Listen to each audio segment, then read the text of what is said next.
தன்னுடைய மகனுக்கு முடிசூட துடிக்கிறார் வைகோ. ஏற்கனவே திருச்சி நாடாளுமன்ற தொகுதியில் அவரை உறுப்பினர் ஆக்கிவிட்டார். கட்சிக்கு தலைமை கழக செயலாளராக்கினார். முதன்மை செயலாளராக அவரை உயர்த்தினார். அவரை பொதுச் செயலாளராக கூட ஆக்கட்டும், அவருடைய முடிவு.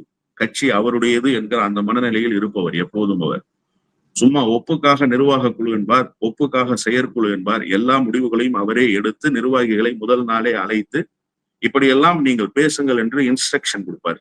அதை அப்படியே நிர்வாகிகள் பேசுவார்கள். இதை யாரும் மறுக்கவே முடியாது. நான் உட்பட கடந்த காலத்தில் அப்படி பேசியவன் தான். அப்படித்தான் ஒரு அரசியல் பயணத்தை அவர் நடத்தி இருக்கிறார். ஜனநாயகம் என்பதெல்லாம் மேடையில் தான், ஒரு ஜனநாயகமும் கிடையாது. இப்போது வெளியேற்ற வேண்டும் என்று நினைத்தால் நீங்கள் ஒழுங்கு நடவடிக்கைக்கு பரிந்துரை செய்து வெளியேற்றி விட வேண்டியது தானே. எதற்காக இப்படி ஒரு கொலை பழியை சுமத்தி ஒரு அப்பாவி தொண்டனை காயப்படுத்த முனைகிறீர்கள் என்பதுதான் இந்த 3 நாட்களாக தமிழகம் முழுவதும் இருப்பவர்கள் எழுப்புகிற கேள்வி.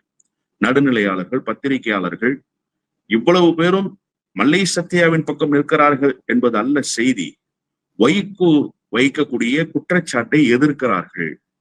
வைகோ பேசுவது அயோக்கியத்தனமானது என்று அம்பலப்படுத்துகிற இடத்தில் இருக்கிறார்கள். அதற்கு எதிராக கருத்துக்களை தெரிவிக்கிறார்கள் என்றுதான் நான் சொல்வேன். மொத்தத்தில் இந்த கட்சியை அவரே உருவாக்கி அவரே படுகொலியில் தள்ளி மண்ணை அள்ளி போட்டு மூடுகிற வேலையை செவ்வனே செய்து கொண்டிருக்கிறார்.